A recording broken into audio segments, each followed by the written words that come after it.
بسم اللہ الرحمن الرحیم۔ السلام علیکم عزیز طلباء و طالبات، شعبہ اردو سے میں ہوں میم رفت ریحانہ۔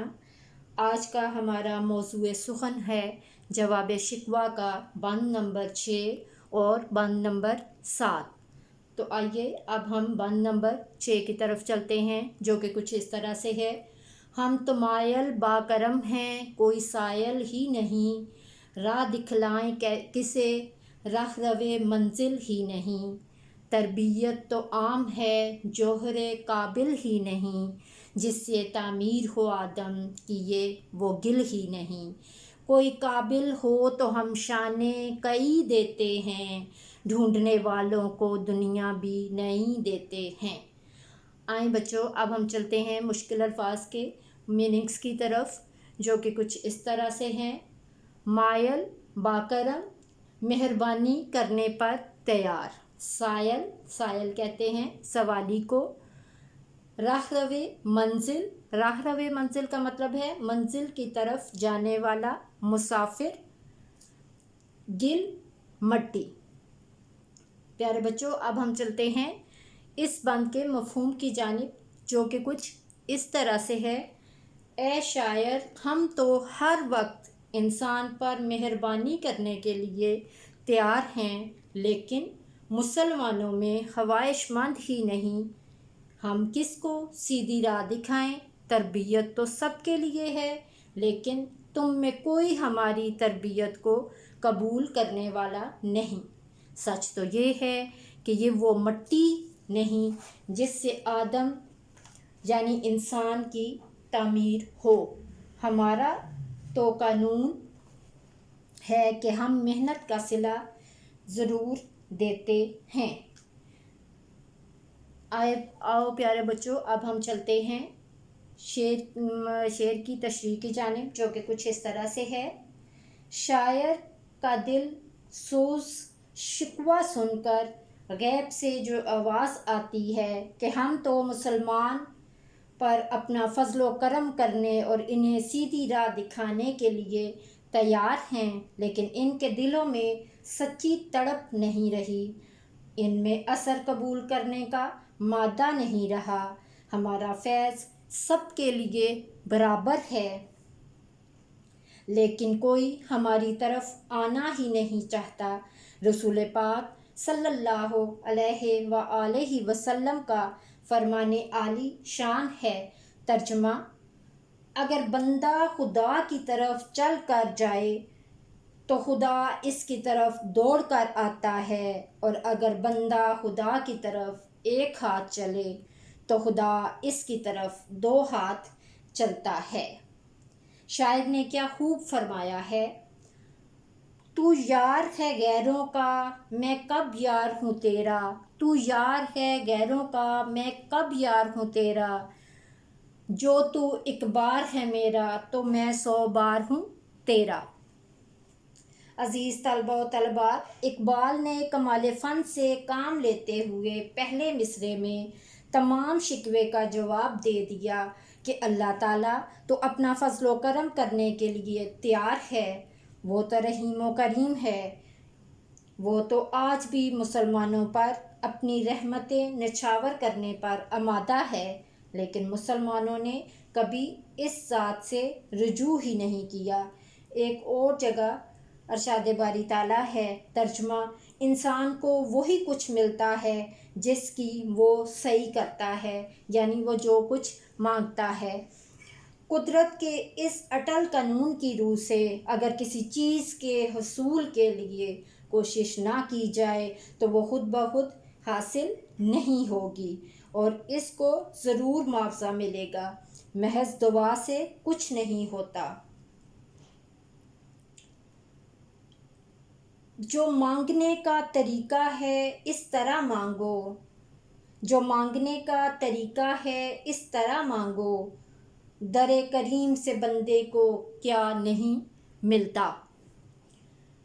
اس بند کے آخری شعر کی منویت بھی اقبال کے کمال فن کا آئینہ دار ہے۔ شان کئی سے مراد وہ کیانی خاندان ہے جس نے اپنی ہمت سے زمانے میں اپنی حکومتیں، اپنی بادشاہت قائم کی۔ ایران کے اندر 4 قدیم بادشاہوں کے نام سے پہلے کے کا لفظ آتا ہے۔ ان کے نام کے خسرو، کے قوس، کے قباد، کے لہراس۔ انہوں نے صدر بابرس تک اپنی حکومتوں کو قائم رکھا۔ مولانا ظفر علی خاں نے کیا خوب فرمایا ہے، خدا نے آج تک اس قوم کی حالت نہیں بدلی، خدا نے آج تک اس قوم کی حالت نہیں بدلی، نہ ہو جس کو خیال آپ اپنی حالت کے بدلنے کا۔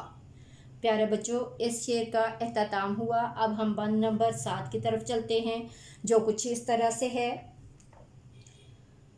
ہاتھ بے زور ہیں الحاد سے دل ہوگر ہے، امتی باعث رسوائی پیغمبر صلی اللہ علیہ وآلہ وسلم ہے، بت شکن اٹھ گئے باقی جو رہے بتگر ہیں، تھا براہیم پدر اور پسر آزر ہیں، بادائے آشام نئے بادہ نیا ہم بھی نئے، حرم کعبہ نیا بت بھی نئے تم بھی نئے۔ پیارے بچوں، اب ہم آتے ہیں اس بند کے مشکل الفاظ کی جانب، جو کہ کچھ اس طرح سے ہے۔ ہاتھ بے زور، اس کا میننگ ہے لاغر۔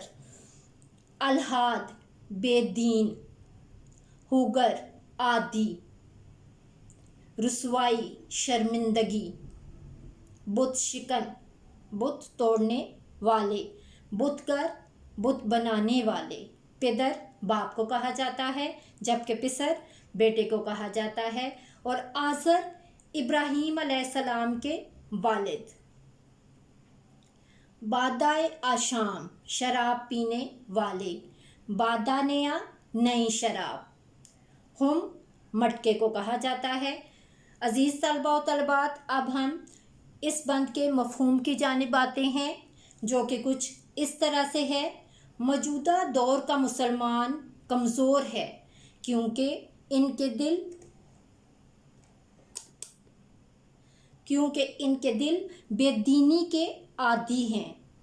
یہ رسول پاک صلی اللہ علیہ وآلہ وسلم کے لیے رسوائی کا سبب ہیں۔ تمام اسلاف باطل کو ختم کرنے والے اور تمام باطل اور غیر اسلامی افکار کے پجاری ہو۔ تمہارے باپ دادا تو ابراہیم علیہ السلام کی طرح بت شکن تھے، مگر تم آزر کی طرح بت پرست ہو۔ آج نیا ہم، نئی شراب اور نئے متوالوں کا دور ہے، تو تم بھی نئی شراب، نئے کعبہ کے متوالی بن گئے ہو۔ عزیز طلباء و طالبات، اب ہم اس بند کی تشریح کی جانب آتے ہیں، جو کہ کچھ اس طرح سے ہے۔ اب اقبال بازبان خدا مسلمانوں کو شکوہ کا جواب دیتے ہوئے کہتے ہیں کہ تمہارے بدن لاغر ہو چکے ہیں اور تم نے کفر کے راستے پر چلنا شروع کر دیا ہے۔ تم لوگ رسول پاک صلی اللہ علیہ وآلہ وسلم کے لیے رسوائی کا باعث بن چکے ہو۔ تم نے رسول پاک صلی اللہ علیہ وآلہ وسلم کے دین کی حفاظت کا ذمہ ادا نہیں کیا۔ اقبال جواب شکوہ میں کیا خوب فرماتے ہیں، حرم پاک بھی اللہ بھی قرآن بھی ایک، حرم پاک بھی اللہ بھی قرآن بھی ایک، کچھ بڑی بات تھی ہوتے جو مسلمان بھی ایک۔